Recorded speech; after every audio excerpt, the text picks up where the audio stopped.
Hello everyone, welcome to my YouTube channel. ಇವತ್ತು ನಾನು ತುಂಬ ಇಂಟ್ರೆಸ್ಟಿಂಗ್ ಆಗಿರುವಂಥ ಒಂದು ವಿಷಯದ ಬಗ್ಗೆ ಈ ವಿಡಿಯೋದಲ್ಲಿ ಮಾತಾಡ್ತೇನೆ. ನಮ್ಮ ಜೀವನದಲ್ಲಿ ನಾವು ಏನೇನೋ ಅವಮಾನಗಳನ್ನು ಅನುಭವಿಸ್ತೇವೆ. ಈ ಅವಮಾನಗಳು ಆದಾಗ ಅಥವಾ ನಮ್ಮನ್ನು ಇನ್ಸಲ್ಟ್ ಮಾಡಿದಾಗ, ನಮ್ಮನ್ನು ದೂಷಿಸಿದಾಗ ಅದನ್ನೆಲ್ಲ ನಾವು ಪಾಸಿಟಿವ್ ಆಗಿ ತಗೊಳ್ಬೇಕು. ಇವತ್ತು ನಿಮಗಾಗಿರುವಂಥ ಅವಮಾನ ಏನಿದೆ ಅದು ಒಂದು ದಿನ ನಿಮಗೆ ವರದಾನ ಆಗ್ಬೋದು. ಆ ರೀತಿಯ ಘಟನೆಗಳು ಪ್ರತಿಯೊಬ್ಬನ ಬದುಕಿನಲ್ಲಿ ಕೂಡ ನಡೀತವೆ. ನನ್ನ ಬದುಕಿನಲ್ಲಿ ಕೂಡ ನಡೆದಿದೆ. ನಾನು ಇಂಗ್ಲೀಷ್ ವಿಷಯದಲ್ಲಿ ಸ್ವಲ್ಪ ಪರಿಣಿತಿಯನ್ನು ಪಡ್ಕೊಂಡಿದ್ದೇನೆ. ಅದು ಗುರುಗಳ ಆಶೀರ್ವಾದ ಅಂತ ಹೇಳ್ಬೋದು.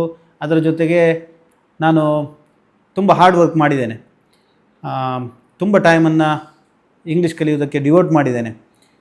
ನಾನು S S L C exam ಬರೆದು ರಿಸಲ್ಟ್ ನೋಡೋದಕ್ಕೆ ಹೋದಾಗ ನನಗೆ ತುಂಬ ಆತಂಕ ಆಗಿತ್ತು, ತುಂಬ ಭಯ. ಯಾಕಂದರೆ ನಾನು ಎಲ್ಲಿ ಫೇಲ್ ಆಗಿಬಿಡ್ತೀನೋ ಅನ್ನುವಂಥ ಭಯ. ರಿಸಲ್ಟ್ ನೋಡಿದಾಗ ನನಗೆ ಆಶ್ಚರ್ಯ ಆಗಿದೆ ಏನಂತ ಹೇಳಿದರೆ, ಅದರಲ್ಲಿ ನಾನು ಎರಡೇ ಸಬ್ಜೆಕ್ಟ್ಸನ್ನು, ನನಗೆ ಭಯ ಇದ್ದಂಥದ್ದು ಎರಡು ಸಬ್ಜೆಕ್ಟ್ಸಲ್ಲಿ ಮಾತ್ರ. ಒಂದು ಮ್ಯಾಥಮೆಟಿಕ್ಸ್, ಅದು ಒಂದು ರೀತಿಯಲ್ಲಿ ನನಗೆ ಮಾನ್ಸ್ಟರ್ ಇದ್ದಾಗೆ. ಇನ್ನೊಂದು ಇಂಗ್ಲೀಷ್. ಈ ಎರಡು ಸಬ್ಜೆಕ್ಟ್ಸಲ್ಲಿ ನಾನು ಫೇಲ್ ಅನ್ನುವ ಭಾವನೆ ನನ್ನಲ್ಲಿತ್ತು. ಅಲ್ಲಿ ಹೋಗಿ ರಿಸಲ್ಟ್ ನೋಡಿದಾಗ ಎರಡೂ ಸಬ್ಜೆಕ್ಟ್ಸಲ್ಲಿಯೂ ಕೂಡ ನನಗೆ 35. ನಿಜವಾಗಿಯೂ ನಾನಿವತ್ತು ಸರ್ಕಾರಿ ಕೆಲಸದಲ್ಲಿದ್ದೇನೆ, ಇಂಗ್ಲೀಷ್ ಲೆಕ್ಚರರ್ ಆಗಿ ವರ್ಕ್ ಮಾಡ್ತಾ ಇದ್ದೇನೆ. ನನ್ನನ್ನು ಪಾಸ್ ಮಾಡಿದಂಥ ಟೀಚರ್ಸಿಗೆ ನಾನು ಕೃತಜ್ಞತೆ ಹೇಳಬೇಕು. ಆ 35 ಮಾರ್ಕ್ಸ್ ನಾನು ಇಂಗ್ಲೀಷ್ನಲ್ಲಿ ಪಡ್ಕೊಂಡಿದ್ದಲ್ಲ, ಅದು ಅವರು ಕೊಟ್ಟಿರೋದು. ಆ ನಂತರ ಏನಾಯಿತು, ಎಸ್ ಎಲ್ ಸಿ ಮುಗಿಸ್ಕೊಂಡು ಮುಂದೇನು, ವಾಟ್ ನೆಕ್ಸ್ಟ್ ಏನು ಅಂತ ಪ್ರಶ್ನೆ ಬಂದೇ ಬರ್ತದೆ. ನಮಗೆ ಸರಿಯಾಗಿ ಗೈಡ್ ಮಾಡುವವರಿಲ್ಲ, ನಮಗೆ ಎಂಕರೇಜ್ ಮಾಡುವವರಿಲ್ಲ. ಮುಂದೆ ಏನು ಮಾಡಬೇಕು ಎನ್ನುವಂಥ ಒಂದು ಗೊಂದಲದಲ್ಲಿದ್ದಾಗ ನಾನು PUC ಮಾಡ್ತೇನೆ ಅಂತೇಳಿ ಕಾಲೇಜಿಗೆ ಹೋಗ್ತೇನೆ ಎನ್ನುವಂಥ ಉದ್ದೇಶದಿಂದ ನಮ್ಮ ಪುತ್ತೂರಿನಲ್ಲಿರುವಂಥ 5-6 ಕಾಲೇಜುಗಳಿಗೆ ಅಪ್ಲೈ ಮಾಡಿದೆ. ನನ್ನ ಸ್ಕೋರ್ 335 ಮಾರ್ಕ್ಸ್ ಆಗಿತ್ತು. ಹಾಗಾಗಿ ನನಗೆ ನನ್ನ ಮಾರ್ಕ್ಸ್ ಕಡಿಮೆ ಇದ್ದ ಕಾರಣ 5 ಕಾಲೇಜುಗಳು ನನ್ನನ್ನು ರಿಜೆಕ್ಟ್ ಮಾಡಿದ್ವು, ನನ್ನನ್ನು ಅಕ್ಸೆಪ್ಟ್ ಮಾಡಲಿಲ್ಲ. ನಾನಲ್ಲಿ ಹೋದಾಗ ನನ್ನನ್ನು ಬೈದು ಕಳಿಸಿದರು. ಅನಂತರ ಕುಂಬ್ರಾ ಪದವಿ ಪೂರ್ವ ಕಾಲೇಜಿಗೆ ಹೋದರೆ, ಕುಂಬ್ರಾ ಪದವಿ ಪೂರ್ವ ಕಾಲೇಜಿನಲ್ಲಿ ಲಲಿತಾ ಮೇಡಮ್ ಎನ್ನುವಂಥ ಮೇಡಮ್ ಪ್ರಿನ್ಸಿಪಲ್ ಆಗಿದ್ದರು. ಅಲ್ಲಿ ಹೋದಾಗ ನನ್ನ ಅಪ್ಪ ಹೇಳಿದರು, ಮೇಡಮ್ ನಾವು ಈಗಾಗಲೇ 5 ಕಾಲೇಜುಗಳಿಗೆ ಹೋಗಿ ಬಂದಿದ್ದೇವೆ, ಅಲ್ಲಿ ಯಾರೂ ಕನ್ಸಿಡರ್ ಮಾಡಲಿಲ್ಲ ಇವನನ್ನು. ಈಗ ನೀವು ಇವನಿಗೆ ಅವಕಾಶ ಮಾಡಿಕೊಟ್ರೆ, ಕಲಿಯೋದಕ್ಕೆ ಅವಕಾಶ ಮಾಡಿಕೊಟ್ರೆ ಅವನು ಕಲಿತಾನೆ, ನಿಮಗೆ ಬಿಟ್ಟಿದ್ದು.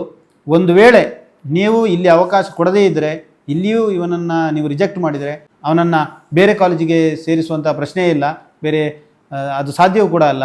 ಅವನು ಮತ್ತೆ ಮೀನು ಮಾರಲಿಕ್ಕೆ ಹೋಗಬೇಕಷ್ಟೇ ಅಂತೇಳಿ ಮೇಡಮ್ಗೆ ಹೇಳಿದಾಗ, ಮೇಡಮ್ ಅದೇನಾಯಿತು ಗೊತ್ತಿಲ್ಲ, ಅವರು ನನ್ನನ್ನು ಅಕ್ಸೆಪ್ಟ್ ಮಾಡಿದರು, ನನಗೆ ಅವಕಾಶ ಮಾಡಿಕೊಟ್ರು. ಆ ಕುಂಬ್ರಾ ಕಾಲೇಜಿನಲ್ಲಿ ನಡೆದಂಥ ಒಂದು ಇನ್ಸಿಡೆಂಟ್ ಏನಿದೆ, ಅದು ಗೌರ್ಮೆಂಟ್ ಕಾಲೇಜ್. ನಾವು ತುಂಬ ಕಷ್ಟದಲ್ಲಿ ಕಾಲೇಜ್ ದಿನಗಳನ್ನು ಕಳೆದಿದ್ದೆವು. ಆ ಕುಂಬ್ರಾ ಕಾಲೇಜಿನಲ್ಲಿ ನಡೆದಂಥ ಒಂದು ಘಟನೆ ನನ್ನ ಲೈಫನ್ನು ಚೇಂಜ್ ಮಾಡಿತು ಅಂತ ಹೇಳಿದರೆ ನೀವು ಆಶ್ಚರ್ಯಪಡ್ತೀರಿ. ಆವಾಗ ಕುಂಬ್ರಾ ಕಾಲೇಜಿನಲ್ಲಿದ್ದಾಗ ನಾವು ಯೂನಿಫಾರ್ಮ್ ಇತ್ತು ನಮಗೆ, ವೈಟ್ ಶರ್ಟ್ ಮತ್ತು ಬ್ಲೂ ಪ್ಯಾಂಟ್ಸ್. ಆವಾಗ ನಾನು ಎಷ್ಟೋ 1 ವರ್ಷ ನನ್ನ ತಂದೆಯ ಶರ್ಟನ್ನು ಹಾಕಿಕೊಂಡು ನಾನು ಕಾಲೇಜಿಗೆ ಹೋಗಿದ್ದೆ. ಆವಾಗೆಲ್ಲ ನಮ್ಮ ಫ್ರೆಂಡ್ಸ್ ಎಲ್ಲ ಹೇಳ್ತಾಯಿದ್ರು, ಅವನು ಅಪ್ಪನ ಶರ್ಟ್ ಹಾಕ್ಕೊಂಡು ಕಾಲೇಜಿಗೆ ಬಂದಿದ್ದಾನೆ ಅಂತೇಳಿ. ಅಂದರೆ ಎಲ್ಲ ಅವರು ಈಗಲೂ ಕೂಡ ನನ್ನ ಕಾಂಟ್ಯಾಕ್ಟಲ್ಲಿದ್ದಾರೆ, ಅವರಿಗೆ ನನ್ನ ಬಗ್ಗೆ ಅಭಿಮಾನವೂ ಕೂಡ ಇದೆ. ಆದರೆ ಅದು ಫ್ರೆಂಡ್ ಸರ್ಕಲ್ ಅಂತ ಹೇಳಿದಾಗ ಆ ರೀತಿ ಹೇಳುವಂಥದ್ದು, ಆ ರೀತಿ ಹೇಳಿ ನಗುವಂಥದ್ದೆಲ್ಲ ಸಹಜ ಆಗಿರ್ತದೆ. ಅದನ್ನೆಲ್ಲ ಚಾಲೆಂಜ್ ಆಗಿಯೇ ತೊಗೊಂಡಿದ್ದೆ ನಾನು. ಅಲ್ಲಿ ಏನಾಯಿತು ಅಂತ ಹೇಳಿದರೆ, ಫಸ್ಟ್ ಟೆಸ್ಟ್, ಪ್ರಥಮ ಕಿರುಪರೀಕ್ಷೆ ಅಂತ ನಡೀತದೆ. ಫಸ್ಟ್ ಟೆಸ್ಟ್ ಮುಗೀತು. ನಮ್ಮಲ್ಲಿ ಒಬ್ಬರು ನಮ್ಮ ಕಾಲೇಜಿನಲ್ಲಿ ಚಿದಾನಂದ ಸರ್ ಅಂತೇಳಿ ಪೊಲಿಟಿಕಲ್ ಸೈನ್ಸ್ಗೆ ಲೆಕ್ಚರರ್ ಇದ್ದರು. ಅವರೇನು ಮಾಡ್ತಾಯಿದ್ರು, ಅವರು ಪಾಠ ಮಾಡುವಂಥದ್ದು ತುಂಬ ಆವೇಶದಿಂದ ಪಾಠ ಮಾಡೋದು. ಅಂದರೆ ಅವರು ಹೇಳುವಂಥ ಪ್ರತಿಯೊಂದು ಪದವನ್ನು ಕೂಡ ಸ್ಟೂಡೆಂಟ್ಸ್ ನೆನಪಿಟ್ಕೊಳ್ತಾಯಿದ್ರು, ಅಷ್ಟು ಜೋರಾಗಿ ಆವೇಶದಿಂದ ಪಾಠ ಮಾಡುವಂಥದ್ದು. ಅವರು ಪೊಲಿಟಿಕಲ್ ಸೈನ್ಸ್ ಟೀಚ್ ಮಾಡ್ತಾ ಇದ್ದಂಥದ್ದು. ಅವರು ಹೇಗೆ ಪಾಠ ಮಾಡ್ತಾಯಿದ್ರು ಅಂತ ಹೇಳಿದರೆ, Indian constitution is the supreme law of India, ಆ ರೀತಿ ಹೇಳಿ ಅದನ್ನು ಮತ್ತೆ ರಿಪೀಟ್ ಮಾಡೋದು. Indian constitution is the supreme law of India. ಅದನ್ನು ರಿಪೀಟ್ ಮಾಡಿ ಮಾಡಿ ಮಾಡಿ ಅಂದರೆ ಪ್ರತಿಯೊಬ್ಬರಿಗೂ ಅದು ಒಂದು ರೀತಿಯಲ್ಲಿ ಏನು ಬೈಹಾಟ ಆಗಿಬಿಡಬೇಕು, ಆ ರೀತಿ ಪಾಠ ಮಾಡೋದು. ಪಾಠ ಮಾಡಿದ ಮೇಲೆ ಅವರು ನೋಟ್ಸ್ ಡಿಕ್ಟೇಟ್ ಮಾಡೋದು ಹೇಗೆ ಅಂತ ಹೇಳಿದರೆ, 1 ಗಂಟೆ ಅವರು ನೋಟ್ಸ್ ಡಿಕ್ಟೇಟ್ ಮಾಡಿದರೆ ನಮಗೆ 1 ಪೇಜ್ ಕೂಡ ಅದು ಫಿಲ್ ಆಗ್ತಾ ಇರಲಿಲ್ಲ. ಅಂದರೆ ಪ್ರತಿಯೊಂದು ವರ್ಡನ್ನು ಕೂಡ, ಪ್ರತಿಯೊಂದು ಲೆಟರನ್ನು ಕೂಡ ರಿಪೀಟ್ ಮಾಡೋದು. ಹೀಗೆ ನೋಟ್ಸ್ ಫಸ್ಟ್ ಟೆಸ್ಟಿಗೆ ಪೊಲಿಟಿಕಲ್ ಸೈನ್ಸಲ್ಲಿ ಎಷ್ಟಾಗಿತ್ತು ಅಂದರೆ 4 ಪೇಜಸ್ ಮಾತ್ರ ಇತ್ತು. ನನಗೆ ಇಂಗ್ಲೀಷ್ ಗೊತ್ತಿರಲಿಲ್ಲ. ಹಾಗಾಗಿ ನಾನು ಕನ್ನಡದಲ್ಲೇ ಎಲ್ಲ ಸಬ್ಜೆಕ್ಟ್ಸನ್ನು ಬರಿತಿದ್ದೆ, ಇಂಗ್ಲೀಷ್ ಒಂದನ್ನು ಬಿಟ್ಟು. ಈ ಪೊಲಿಟಿಕಲ್ ಸೈನ್ಸ್ ಎಕ್ಸಾಮ್ ಬರೆಯುವ ಸಂದರ್ಭದಲ್ಲಿ ನಾನೇನು ಮಾಡಿದೆ, ಈ ಕನ್ನಡದಲ್ಲಿರುವಂಥ ಪೊಲಿಟಿಕಲ್ ಸೈನ್ಸ್ ಟೆಕ್ಸ್ಟನ್ನು ಓದಿದರೆ ತುಂಬ ಇದೆ ಓದೋದಕ್ಕೆ. ಅದಕ್ಕೆ ಬದಲಾಗಿ ಇಲ್ಲಿ ಕೊಟ್ಟಿರುವಂಥ 3 ಅಥವಾ 4 ಪೇಜಸನ್ನು ಓದಿದರೆ ತುಂಬ ಸುಲಭ ಅಲ್ವಾ, ಅದರಲ್ಲೇ ಕ್ವೆಶನ್ಸ್ ಬರ್ತಾವಲ್ಲ, ಬೇರೆ ಯಾವುದೇ ಪ್ರಶ್ನೆ ಬರೋದಕ್ಕೆ ಸಾಧ್ಯ ಇಲ್ಲ ಅಂತೇಳಿ ಅಂದ್ಕೊಂಡು ನಾನೆಲ್ಲ ಬೈಹಾರ್ಟ್ ಮಾಡಿದೆ, ಮೆಮೊರೈಸ್ ಮಾಡಿ ನಾನು ಎಕ್ಸಾಮಿಗೆ ಹೋದೆ. ಪೊಲಿಟಿಕಲ್ ಸೈನ್ಸ್ ಎಕ್ಸಾಮ್ ಬರೆದಾದಮೇಲೆ ಪೇಪರ್ಸನ್ನು ಕೊಡುವಂಥ ಆನ್ಸರ್ ಸ್ಕ್ರಿಪ್ಟ್ಸನ್ನು ಕೊಡುವಂಥ ಸಂದರ್ಭದಲ್ಲಿ ನಮ್ಮ political science sir Chidanand sir class ರೂಮಿಗೆ ಬಂದು ಹೇಳಿದರು, ನೀವೆಲ್ಲ ಚೆನ್ನಾಗಿ ಬರೆದಿದ್ದೀರಿ, ನಿಮ್ಮಲ್ಲಿ ಒಬ್ಬ ಕಾಪಿ ಮಾಡಿದ್ದಾನೆ ಅಂತ ಹೇಳಿದರು. ಅವನ ಹೆಸರನ್ನು ಹೇಳಬೇಕಾ ಅಂತ. ಅವಾಗ ಎಲ್ಲ ಔಟ್ ಆಫ್ ಕ್ಯೂರಿಯಾಸಿಟಿ ನಾವೆಲ್ಲ ಹೇಳಿದೆವು, ಹೇಳಿ ಸರ್ ಯಾರು ಅದು ಕಾಪಿ ಮಾಡಿದವ ಯಾರು, ನಮಗೂ ಗೊತ್ತಾಗಬೇಕು ಅಂತೇಳಿ.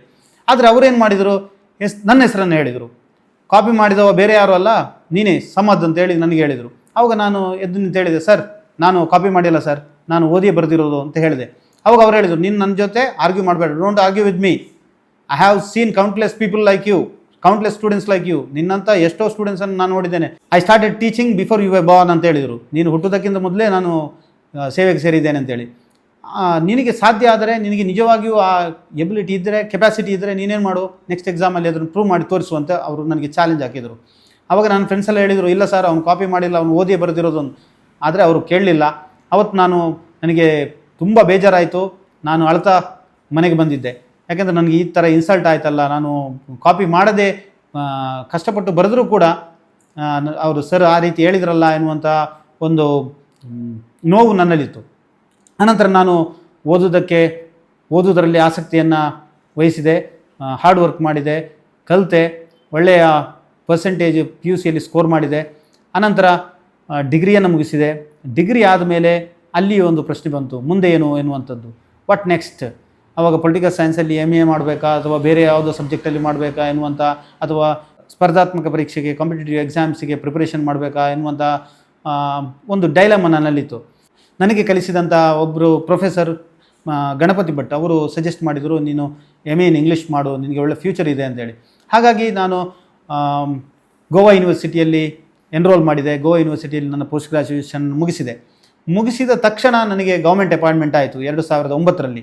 2009ರಲ್ಲಿ ನಿಜವಾಗಿ ಹೇಳ್ಬೇಕಂತ ಹೇಳಿದರೆ I was the youngest lecturer to be appointed in 2009.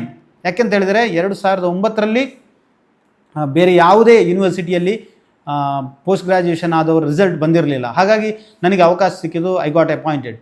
2009ರಲ್ಲಿ ನಾನು ಕೊಪ್ಪಳ ಜಿಲ್ಲೆಯ ಕುಷ್ಟಗಿ ತಾಲೂಕಿನ ಹನುಮನಾಳ ಎನ್ನುವಂಥ ಕಾಲೇಜಿನಲ್ಲಿ ಸೇವೆಗೆ ಸೇರಿದೆ. ಅನಂತರ 6 ವರ್ಷ ಅಲ್ಲಿ ಸೇವೆಯನ್ನು ಸಲ್ಲಿಸಿದೆ. 2015ರಲ್ಲಿ ನಾನು ನಮ್ಮೂರಿಗೆ ಟ್ರಾನ್ಸ್ಫರ್ ತೊಗೊಂಡು ಬಂದೆ. ಟ್ರಾನ್ಸ್ಫರ್ ತೊಗೊಂಡು ಬಂದಾಗ ಒಂದು ಆಶ್ಚರ್ಯ ಕಾದಿತ್ತು. ಅದೇನಂತ ಹೇಳಿದರೆ, ನಾನು ಸರ್ಕಾರಿ ಪದವಿ ಪೂರ್ವ ಕಾಲೇಜು ಸುಳ್ಯ ಇಲ್ಲಿಗೆ ಟ್ರಾನ್ಸ್ಫರನ್ನು ತಗೊಂಡೆ. ನನ್ನ PUC ಕ್ಲಾಸ್ಮೇಟನ್ನು ಕರ್ಕೊಂಡು ಅಲ್ಲಿ ಜಾಯ್ನ್ ಆಗೋದಕ್ಕೆ, ಡ್ಯೂಟಿಗೆ ರಿಪೋರ್ಟ್ ಮಾಡೋದಕ್ಕೆ ಹೋದಾಗ ಅಲ್ಲಿ ಹೋಗಿ ಕೇಳಿದೆ, ಪ್ರಿನ್ಸಿಪಲ್ ಚೇಂಬರ್ ಎಲ್ಲಿ ಅಂತ. ಇಲ್ಲಿದೆ ಅಂತೇಳಿ ಅಲ್ಲಿಯ ಕ್ಲರ್ಕ್ ನನಗೆ ಹೇಳಿದರು.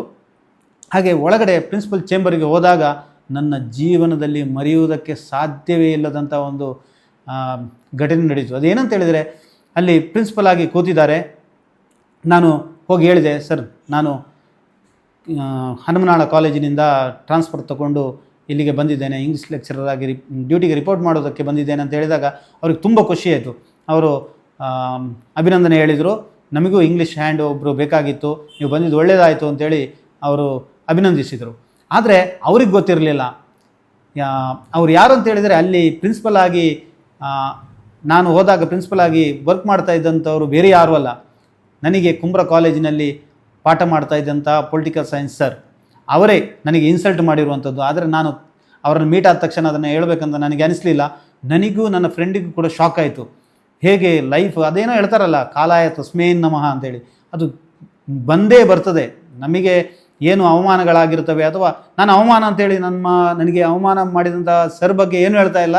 ಅವತ್ತು ಅವರು ಆ ರೀತಿ ಮಾತಾಡದೇ ಇರ್ತಿದ್ರೆ ನಾನು ಚಾಲೆಂಜ್ ಆಗಿ ತಗೊಳ್ತಾ ಇರಲಿಲ್ಲ, ನಾನು ಅಚೀವ್ಮೆಂಟ್ ಮಾಡ್ತಾನೆ ಇರಲಿಲ್ಲ, ಅದು ಖಂಡಿತ ಸಾಧ್ಯ ಇಲ್ಲ. ಹಾಗಾಗಿ ಅವರಿಗೂ ಕೂಡ ನಾನು I am deeply indebted to Chidanand sir.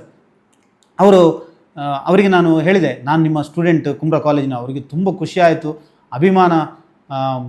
ಅವರಿಗೆ ಅಭಿಮಾನದಿಂದ ಅವರು ಮಾತಾಡಿಸಿದರು. ಆಮೇಲೆ ಟೀ ಕುಡಿಯೋದಕ್ಕೆ ಕರ್ಕೊಂಡು ಹೋದರು. ನೀನು ನಮ್ಮ ಕಾಲೇಜಿಗೆ ಬೇಕೇ ಬೇಕು ಅಂತೇಳಿ ಅವರು ಹೇಳಿದರು, ಖುಷಿಪಟ್ಟರು. ಆವಾಗ ಅಲ್ಲಿ ಟೀ ಕುಡಿಯುವಂಥ ಸಂದರ್ಭದಲ್ಲಿ ನಾನು ಅವ್ರಿಗೆ ಹೇಳಿದೆ, ಸರ್ ನನ್ನ ಜೀವನವನ್ನು ಬದಲಾಯಿಸಿದ್ದು ನೀವೇ ಎಂದು. ಅದು ಹೇಗೆ ಅಂತ ಅವ್ರು ಕೇಳಿದರು. ನಾನು ಸಾವಿರಾರು ಸ್ಟೂಡೆಂಟ್ಸಿಗೆ ಪಾಠ ಮಾಡಿದ್ದೇನೆ, ಅದರಲ್ಲಿ ಏನೂ ಇಲ್ಲ, ಅದರಲ್ಲಿ ವಿಶೇಷತೆ ಏನಿಲ್ಲ ಅಂತ ಅವ್ರು ಹೇಳಿದರು.